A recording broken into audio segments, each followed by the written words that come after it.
The Omega Beam. Welcome to the Omega Beam. I'm your host, Oren Merton. So, if you're a fan of epic fantasy in medieval-esque settings, you obviously know about J.R.R. Tolkien and his classic Lord of the Rings series, which he set in his self-created imaginary world of Middle-earth. Peter Jackson adapted The Lord of the Rings into a trilogy of excellent movies. He also adapted The Hobbit into a trilogy of movies. And now Amazon is adapting Tolkien's written history of Middle-earth into a TV series called The Lord of the Rings: The Rings of Power. The first season consists of 8 episodes, all of which are available for streaming right now on Amazon Prime Video. That means it's time for us to discuss it. Since we know that this series has generated a lot of buzz, our spoiler-free section is a bit longer than usual. And then our discussion does get very wide-ranging once we give you our spoiler warning. So let's get started. I am here with Golden to talk about The Lord of the Rings: The Rings of Power, Season 1. So this is not based on one of Tolkien's books in its entirety, but from what I read, they basically got the material for the show from the appendices to The Return of the King, which is the 3rd book of Lord of the Rings. Hence the very long title, because this is actually just a part of the Lord of the Rings, even though it's talking about stuff from the lore and everything else. The Rings of Power, we kind of get to take our time a little bit and really get to know these characters and these different people and these different lands, which is really nice. Yeah, I have to say, I was both very excited as a J.R.R. Tolkien fan. For those who don't know, it was actually reading The Lord of the Rings and J.R.R. Tolkien that made me want to become a fantasy writer. So I love The Lord of the Rings and I love Tolkien's mythology. So getting more of it was a very exciting prospect for me. But the flip side is that I was a little dubious about the fact that I'd read they were basing an entire series off appendices, that this wasn't based on the Silmarillion or one of Tolkien's other unfinished works, but this is based on the lore that could be found at the back of the Lord of the Rings series after the story.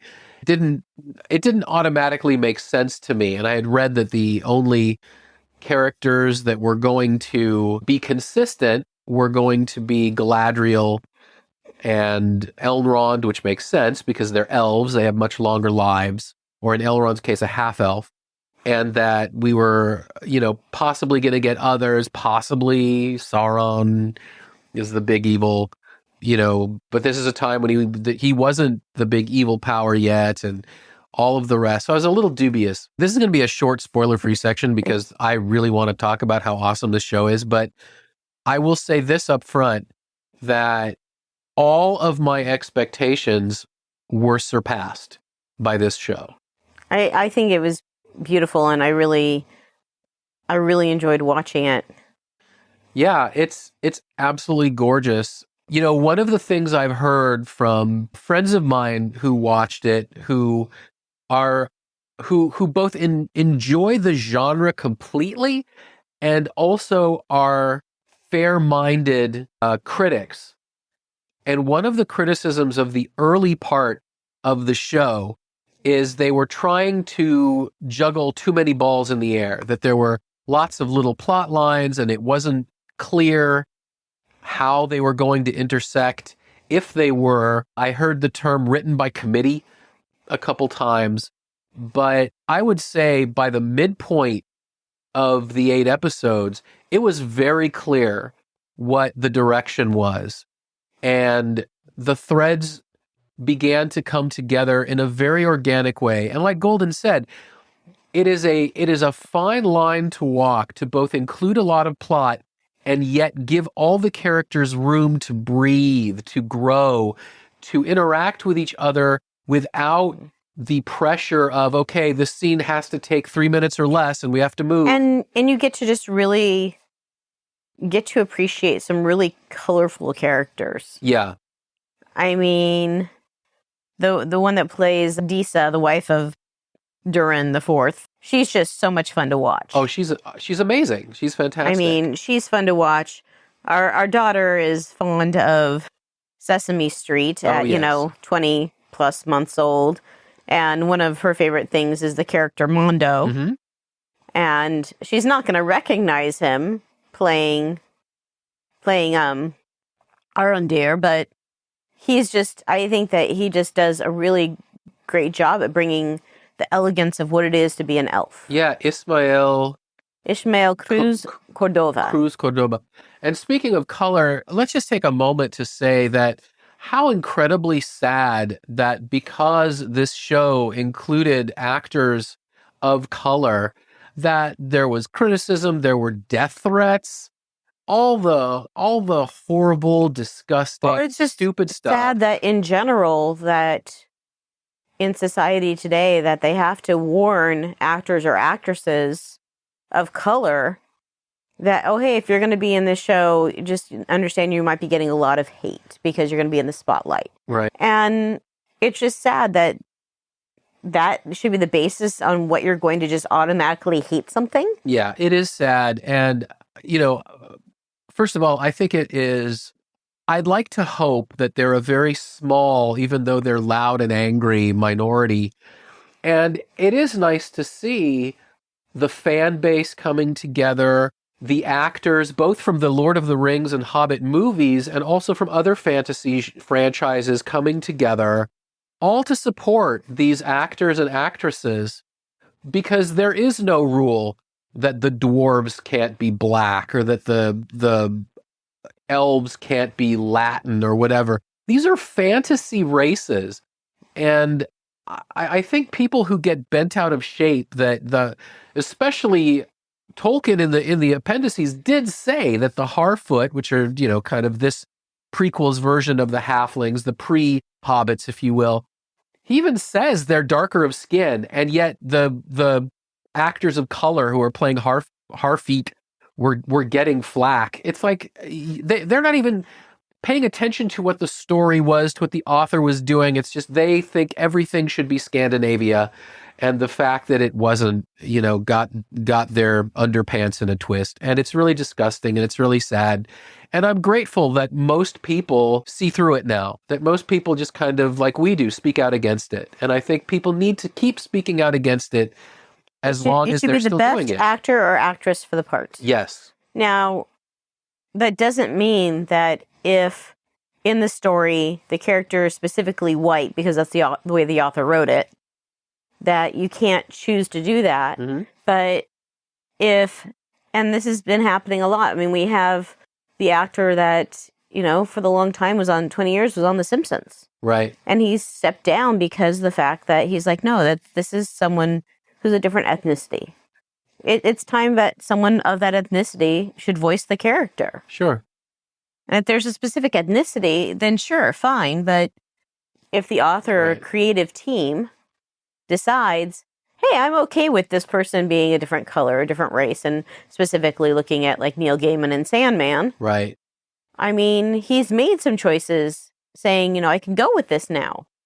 Right. And that's wonderful. And I think the Rings of Power wanted to focus more on the story, and they didn't want to whitewash it. Yeah. They wanted to have a really colorful, ethnic, diverse cast just because the world should be. And the world is. Yeah. And then we can focus on the story and developing these characters and seeing how they relate to one another and give you mysteries along the way that you're trying to figure out, and some mysteries that you may not figure out until the very end. Absolutely. And look, if somebody is able to suspend their disbelief to the point that they think somebody can wave their hands and magic energy can shoot out, but they cannot suspend their disbelief that a dwarf can be black. But you can believe in dwarves and elves. Right. You can believe in dwarves and elves, but not only if they're white. It's like, no, that's just bad, stupid, dumb. And So- I'm glad it's not the majority. So moving on from Yeah, that. moving on. Moving on from that and just throwing out an interesting little piece that I saw on IMDb because there's a meet the cast Uh-huh. for this. So Robert, and if I mess up his name, I'm really sorry. Aramayo, who plays Elrond, interestingly enough, had a role on another fantasy series that we've already talked about. Oh, Kind of. did he? He played a young Ned Stark in season 6 and 7 of Game of Thrones. Oh. So he's got an He interesting. knows his both- way around these kind of sets. So, but I think that they just did an incredibly good job at not giving too much too quickly for this, Mm-hmm. letting you get to know the characters as the story developed, and you can kind of guess how they're going to react to different Right. situations and not be disappointed. And they left some things wide open Yeah. for the next season. Absolutely. I say this as the hugest Tolkien fan. One of his weaknesses as a writer was he liked to basically parables. The Lord of the Rings is a parable against industrialism and things like that. So that things tend to be pretty black and white in the way that people's sort of personalities are, the way they interact with each other. And one of the things I think that Rings of Power does very well is it maintains that. So good characters are still looking out for the good of their people and everything else. But at the same time, they're given a complexity, they're given a depth and a humanity that really makes them engaging. And I think that this show, it gives you all the visuals, it gives you all the world building and the mythology that you hope and expect. The music is great. Bear McCreary does a wonderful job with the soundtrack. Howard Shore did the theme. He did the music for The Hobbit and Lord of the Rings. He did the theme for this. Bear McCreary does a great job with the music. All of the polish and the quality that you hope to see on screen is all there. And the story is there too, and the actors do a wonderful job. I think we may just have finished the spoiler-free section. Do you think so? I think so. I think so. If you enjoyed the movies, I think you'll very much enjoy the TV show. And as much as I love going to the movies and watching movies, Mm-hmm. I think I'm more excited to hear, like, Wednesday Addams is going to be a TV show. And at first I thought it wasn't going to be a movie, but I think I'm more excited to hear that things are moving towards being on the TV, as much as I'd like to go see them on the big screen too. Right.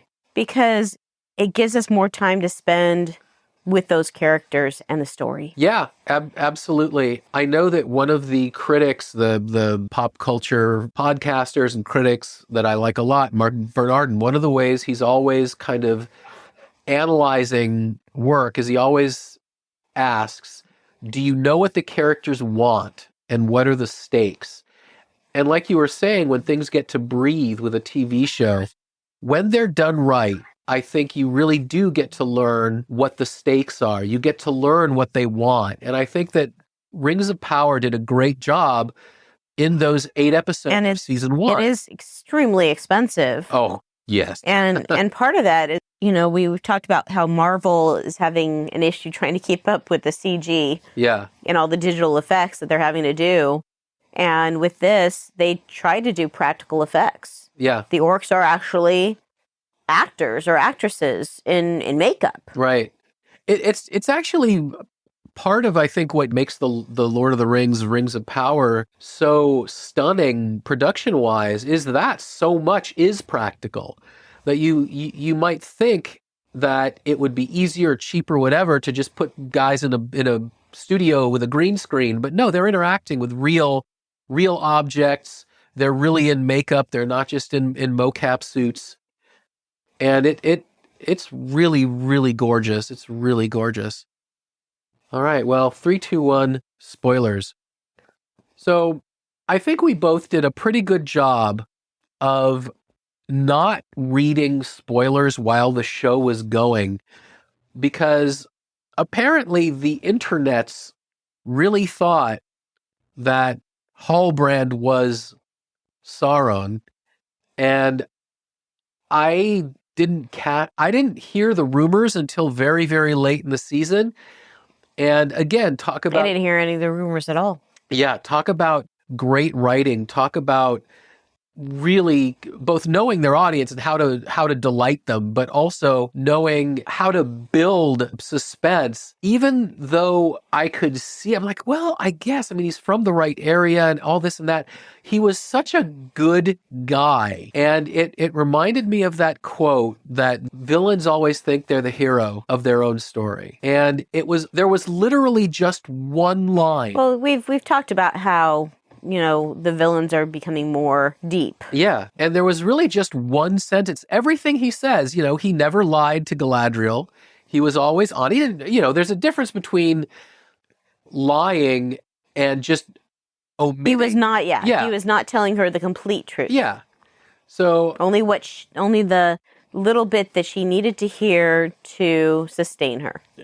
And so it turns out, so one way to look at it is all of this, everything he was doing was all this great manipulation of Galadriel and the elves. Another way to look at it is it was a seduction, that he really liked her, that he really felt, I mean, and at the end, he's trying to convince her to agree to be his queen. And you get the feeling that he's saying very manipulative things, you know, nobody knows you like I do, all the traditional sort of gaslighting nonsense, but you get the feeling that he feels it. And he never comes across as evil except for one line, which I thought was so incredibly good. He says, you know, I would make you a queen and I would heal Middle Earth. And she says, is it to save it or to rule it? And he looks at Galadriel and says, I don't see the difference. And that's when she knows this is someone who, even if he thinks he wants good, he's really more interested in ultimate power. Yes. And that's why she says no. But it was handled in such an eloquent way that you can honestly think that in his, this is not. And then there's that flashback to, you know, in the movies where she's offered the ring and she has that moment. Right. And I would be your queen. Yeah, exactly. And it's just one of those moments that is handled so brilliantly and so beautifully. It's almost tragic because you know how disappointed and shocked and upset she is. And you know that he will be as well by not. And I think she's also, I don't know that embarrassed is chagrined.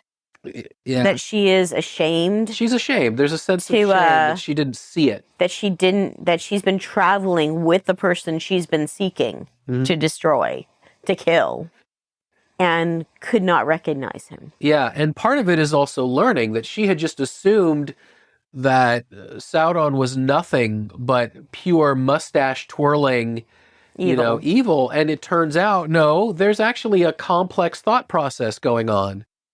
Not just in manipulating her and all that, but in that he may truly and legitimately think, in his arrogance, that he is the only person who can basically conquer all of Middle-earth in order to give it order, in order to rule it, but to rule it in such a way that he thinks things are going to be better.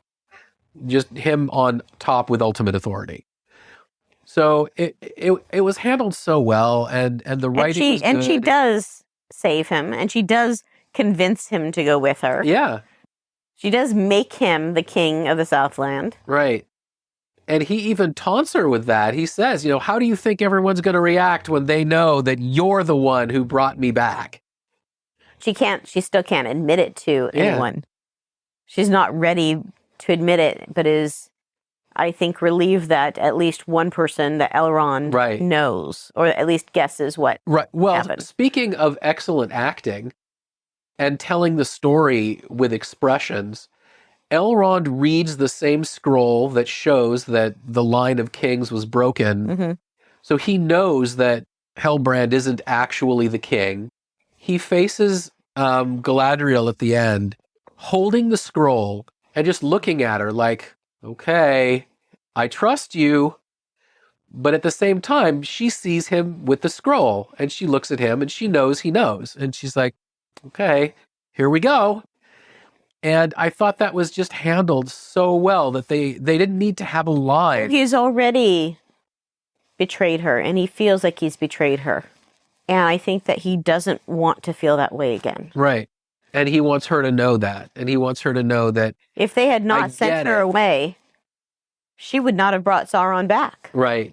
And he had his part in all of that as well. And he understands that. And, again, deep characters done incredibly well. We can say the exact same thing as far as depth and just a wonderful misdirect with the writing when it comes to The Stranger. So for those who have read the Silmarillion and everything else, the actual story of the Ishtar, they were created by the gods. They're basically angels. They were created by the gods, and Gandalf was one of them. And they weren't just sort of rocketed to Earth in a meteor or whatever. But this stranger lands in Harfoot land, and In red, in flames, flames. that kind of look like an eye. It kind of looks like an eye, and he kind of kills all of these fireflies. He kind of freezes. Because he doesn't know who or what he is. He doesn't know how to harness his power. Can't even speak.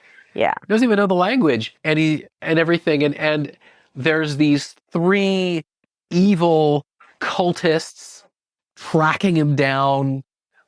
And it's never clear. Okay, so this Harfoot girl, Nolly, becomes his friend. Nori becomes his friend. Thank you.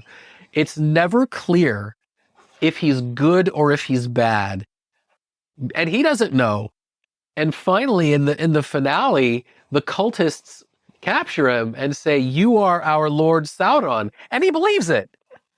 His first thought is, "Oh, that's who I must be. I must be Sauron." And it turns out he's not Sauron, but what a tease. Even when they tell right him, up till the end. even when they tell him that he's Sauron, I don't think that he really believes it necessarily.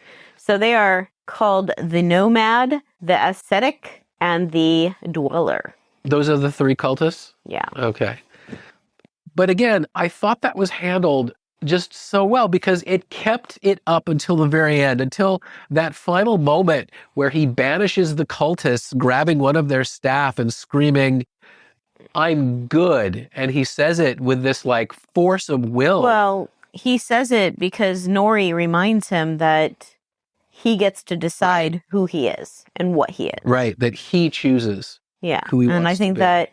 that was, we've always, and they don't ever like call him Gandalf. Because this is, I think he may not, in this story, he may not be Gandalf yet. He may have to go to the land that he and Nori are going if to he is, become if he Gandalf. is, and that's who he is, that would explain his affinity for the hobbits. For the hobbits, that the hobbits helped him figure out who he was. The Harfeet, the proto-hobbits, and his affinity for gray.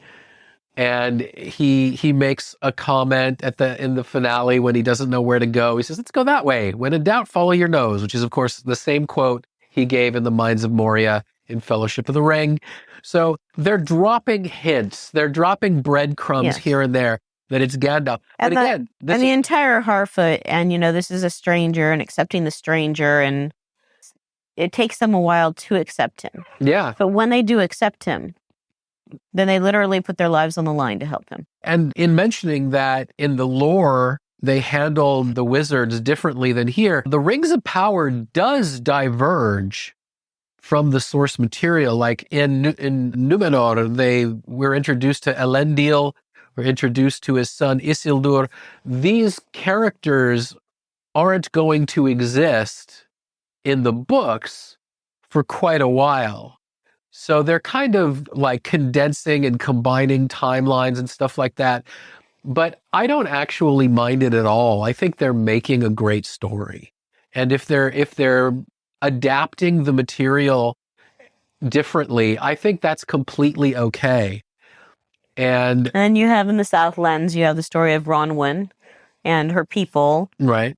And them not believing her at first, and her son, and you don't know what happened to her son's father. Right.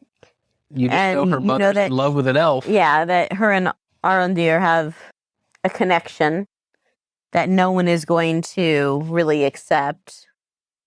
So, and I think it's always interesting that the son's ears are always covered. Yeah, I think that's a tease. I don't think their son's a half-elf, but I do their think son, you just said there. Right, I did. You don't think her son. Well, he's the adopted father at this point. I mean, Well, now he is. Right. Now he's become his adopted dad. But I don't adopt him. But he also, the son thinks that he's the one that brought this tragedy down. There's a lot of guilt to go around. And Galadriel is with him to remind him that it is not just right. It's not just him. And the way that Arondir tells him that he messed up is to give him back what he thinks is the hilt. Right. And when he opens it up, it's not. So he knows that it's too late. Yeah. I think that's another one of the strengths of the Rings of Power is that so much of the tragedy isn't due to evil people succeeding in evil. There's some of that, of course. But a lot of it is the tragedy of good people doing what they think is right and either being deceived or wrong. Or taken advantage of. Yeah. I mean, he gave the hilt because he was trying to save everyone. Yeah. But in doing so, condemns everyone. Right. So it's, mainly to save his mom, but theoretically, he would out of love. Yeah, theoretically, he would have saved the rest of the people who were in the room. I mean, yeah. And you have those stories converge. Right. You have the queen in Numenor and Galadriel and Halbrand. And then you have Bronwyn and her people and those stories coming together. Yeah. You have Galadriel going back to the elves at the end. So now now it's bringing what's happened there. You have the tie-in between Elrond and the dwarves. And oh my gosh, I think all of the episodes with them are just wonderful. I mean, you have the elves talking down to the dwarves, and the one scene where the one elf is like talking and basically saying you should all should be loving us, etc. And Durin just gets quiet and is like, where did you get this table? And ends up making them believe that this is some sacred wood that they need to carry back to the dwarves, and on the way back Elrond figures out that he just made that shit up. Right, that he just wanted a new table, wanted to show up the king. Well, no, his wife wanted a table. Yeah. A table, so... They're all very And then you have the fate of the elves in Durin's hands. Right. And it's not... He still has to take it back to his dad, and his dad's like... No, and then you keep thinking throughout all of this that what Prince Durin does, Durin the Fourth, is what's going to bring around the Balrog. Right. When in fact, his dad closing up the mine and throwing the leaf down the the shaft is what ends up waking it up. Right, is what wakes it up. So again, great acting. I agree with you that all of those scenes with Elrond and Durin's wife, whose name I forgot, Disa. What a fantastic rapport they have with each other. And she is such a strong woman, and she can stand toe-to-toe with all of them. And they just have this great rapport with each other's people, Elrond with the dwarves and Durin with the elves. It's just so well put together. Speaking of well put together, one thing we haven't mentioned yet that we should, Golden, I think you saw an article that said this, and I agreed immediately that one of the things that the Lord of the Rings of Power does that was sort of lost in the latter movies, the Hobbit movies, this makes orcs scary. Yeah, I was reading an article that a lot of since there was digital and there was they didn't want it to be too dark, so they kind of put like a comedy tone to it in the movies. Right. But that they wanted to make sure that the orcs went back to being scary. Right. I mean, you begin to realize here, or not begin to realize, but you can realize here that the humans are terrified of the orcs, not just because they're armed and they're ugly. They are bigger, they are stronger, and they are mean. They have been tortured. I mean, they even talk about here in the mythology of the Lord of the Rings that they were elves. Some of them were elves that The one guy was. Yeah. Well, yeah. But I don't the rest are his progeny. Yeah. Well, the others, I think I think that goes back to the power over flesh. Yeah. Right. So that these are like horribly mutated, angry creatures, and that they are fierce and they are monstrous because they have been so badly abused by the powers that be, and they just want revenge on everything that walks. And they are not comic relief with swords. They are fearsome. Yeah, and you know go back to Halbrand and him whispering in the ear Mm-hmm. of the one guy who's creating the rings. Yeah, the Elven Smith, the greatest. Celebrimbor. Yeah, greatest Elven Smith. And I'm just thinking when you were just saying something just a moment ago, you know, he's creating these, and she goes to him and says, "No, you're not creating 2, or you're creating 3." And he's just so excited to create. Right. We're gonna pull from Jurassic Park here. And Jeff Goldblum, remember, he says, you know, tells him, like, you were so excited to see if you could do it, you didn't think whether or not you should. Right. Yeah, and that's also another way, he would have created just the 2. Right. And she tells him, no, you've got to balance it. But that's another way it varies from the source material, that in Tolkien's mythology, it is that Sauron appears as an elf. I forgot his name, Elun or something like that. And it's that elf who whispers in the ear of the smith to get him to do these things. Well, we do wonder if, whereas like you were saying, that you think that, okay, well, is the next season going to be him whispering in the ear of the dwarf? Yeah, I think it will be. I think next season he's going to be whispering in the dwarves. Season 3, he'll be whispering in the humans, or maybe not 3. I mean, I think I read that when they pitched this series, it was a 5-season arc. Okay. So possibly it won't be, 1, 2, and 3. Possibly it'll be this for just the elves. Well, it could be 1, 2, and 3. It could be, sure. Or it could be 1 and then 2, 3, and 3, 4, and whatever. And also we don't know where it's going to end up, because theoretically this started long before Lord of the Rings. However, compressed timeline, for all we know, it's going to end at the very first battle in the intro of Fellowship of the King prologue, Fellowship of the Ring prologue. It's up to them. They're writing the show. They can do what they want. But season 1 was everything I could have hoped it would be. It's really good. Loved every second of it. Almost every second of it. Oh, there's the dress.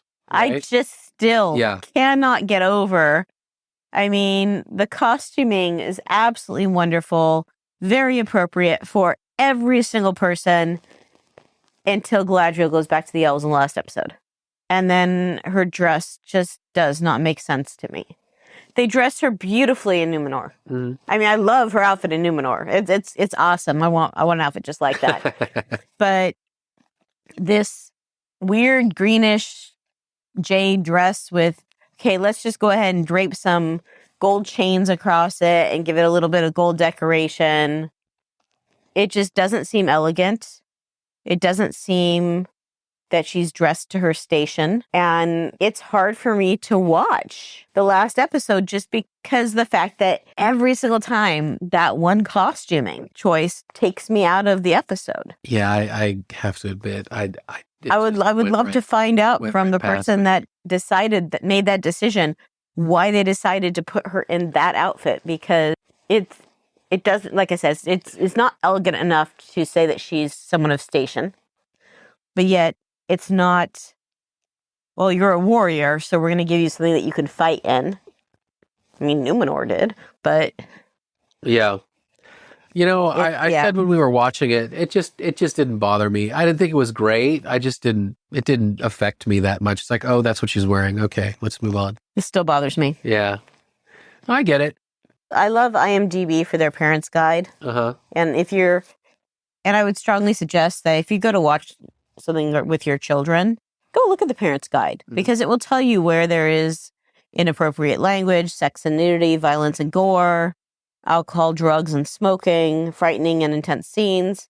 and it's like mild to moderate Speaking for the Rings of Power. yeah, But speaking of language, I did find it amusing. There's no profanity in apparently Middle Earth. I don't think there was in the movies either. So apparently, just nobody speaks in modern. no, we just don't know what their profanity Right, is. they're just using more eloquent profanity. But there was one particular moment, which I won't give away, but it was funny because one character was about to use an off-color word, but before he did, Elrond, who is supposed to be this eloquent politician, jumps in and sort of changes the subject right before he says something that could be seen as insulting. So it's handled very, very, very well, and it's fun and it's funny. One of the criticisms I've heard of Rings of Power, which is also interestingly a criticism of House of the Dragon, is that these modern fantasy shows don't have as much humor as the original did, as the Lord of the Rings did, or as the Game of Thrones did. I can't speak to House of the Dragon. I think that with Rings of Power, there are moments of levity, even though there aren't laugh out loud jokes. I think part of it is the heaviness. You know, there's literally a darkness over the land, and that's, you know, that doesn't make people want to do stand up. But I do think it's not like constant heaviness. I think there's levity, definitely. I think there's a little bit of levity. Yeah. There's just enough that it keeps it balanced. Right. There's enough to give it some dynamics between the intensity and the it's a natural levity of like characters joking around. Yeah. But it's not, we have to throw something in here to be funny, Right. to lighten this. Right.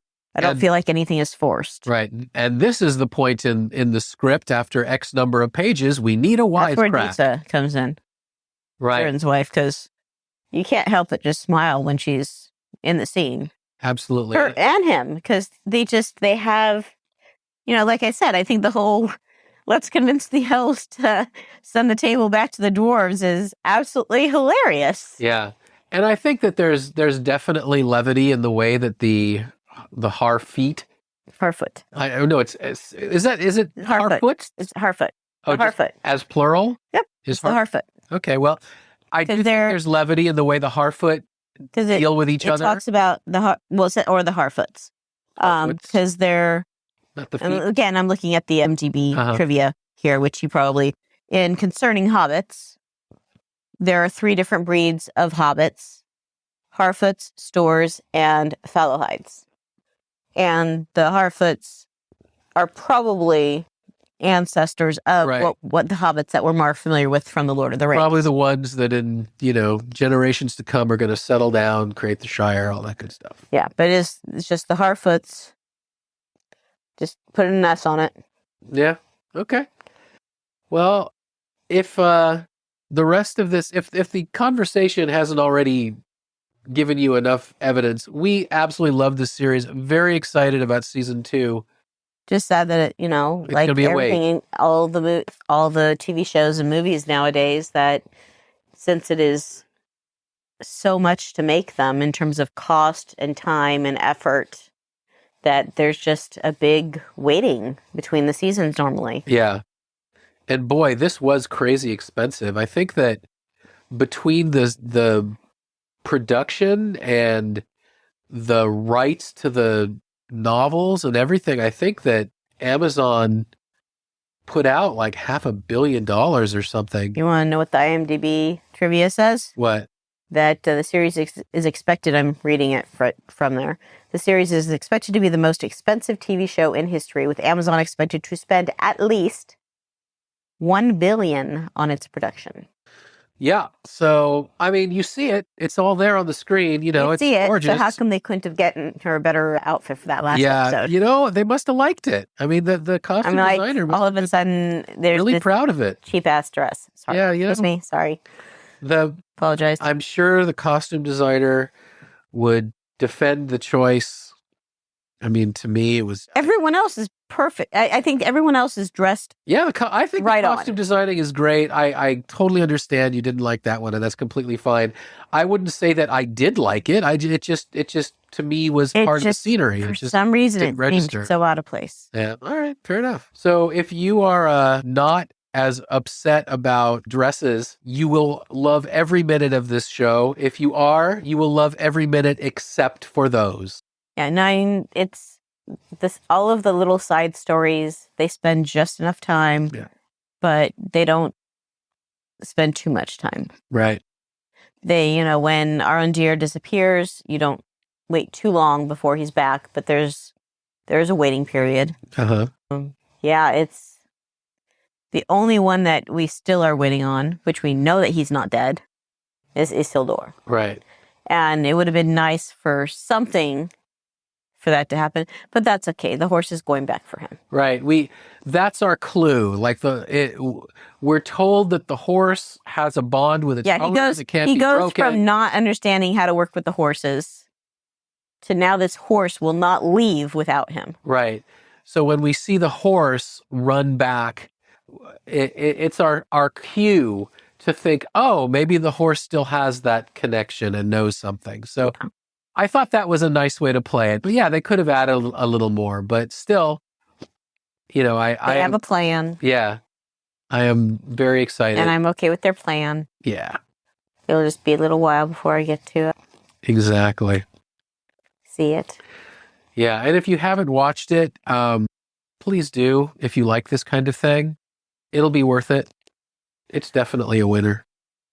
Yes. Well, thank you, Golden. You're welcome. And that's it for episode 190.